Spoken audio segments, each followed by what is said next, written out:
آئیے آپ کو بتاؤں، جس لڑکی نے ماں باپ کے ساتھ دھوکہ کیا اس لڑکی نے ہمیشہ اپنے شوہر سے دھوکہ پایا۔ اس لیے اپنے ماں باپ کے ساتھ کبھی دھوکہ نہیں کرنا، حالات کیسے ہی ہو جائیں اپنے ماں باپ کے ساتھ کبھی دھوکہ نہیں کرنا۔ آؤ بیان کیا جاتا ہے کہ پرانے دور میں ایک بادشاہ تھا اور اس کی ایک لوتی بیٹی تھی اور بڑی خوبصورت تھی وہ، اور وہ بادشاہ بوڑھا ہو چکا تھا، بہت اچھے انداز سے وہ اپنی حکومت کو چلاتا تھا۔ ایک نوجوان بادشاہ کو پتا چلا کہ وہ بادشاہ بوڑھا ہو گیا ہے، تو اس نے سوچا کہ وہ اس کی حکومت بھی چھین لے۔ تو وہ نوجوان بادشاہ بڑا اچا تڑنگا خوبصورت حسین و جمیل وہ قلعے پر حملہ کرنے کے لیے آیا۔ تو یہ بوڑھے بادشاہ کی بہادر بیٹی نے قلعے کی فصیل پہ چڑھ کر اس کی فوج کو دیکھا تو دور سے وہ بادشاہ پر، اس نوجوان بادشاہ پہ اس کی نظر پڑ گئی۔ یہ لڑکی اس کو دیکھتے ہی اس کی محبت میں مبتلا ہو گئی۔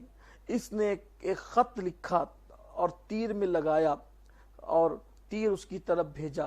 خط کا مضمون یہ تھا کہ میں تم سے محبت کرنے لگی ہوں، اگر تم مجھ سے یہ وعدہ کرو کہ قلعے میں آنے کے بعد تم میرے ساتھ نکاح کرو گے اور شادی کرو گے تو میں قلعے کا دروازہ چپکے سے کھول دوں گی، تم میرے باپ کو قتل کر دینا اور میرے ساتھ شادی کر لینا۔ اس نے جواب دیا، پھر تیر کے ذریعے سے خط لٹکا کر کے کہ بہت اچھا۔ اور پھر اس ظالم لڑکی نے، خوبصورت لڑکی نے جو ہے اپنے باپ کے ساتھ دغا کیا، اور دغا کرنے کے بعد دروازہ جب کھول دیا تو قلعہ فتح ہو گیا۔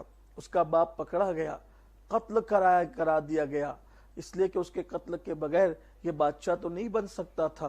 اس کو قتل کرا دیا گیا، اور قتل کرانے کے بعد پھر حسب وعدہ اس لڑکی کے ساتھ نکاح ہو گیا، شادی ہو گئی۔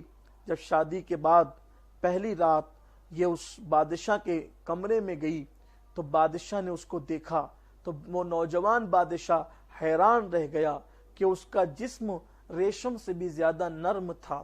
تو جیسے ہی اس بادشاہ نے اس لڑکی سے پوچھا، نوجوان بادشاہ نے، کہ شہزادی تمہارا جسم اتنا نرم ہے، ایسا نرم جسم میں نے کسی کا نہیں دیکھا، اس کی وجہ کیا ہے؟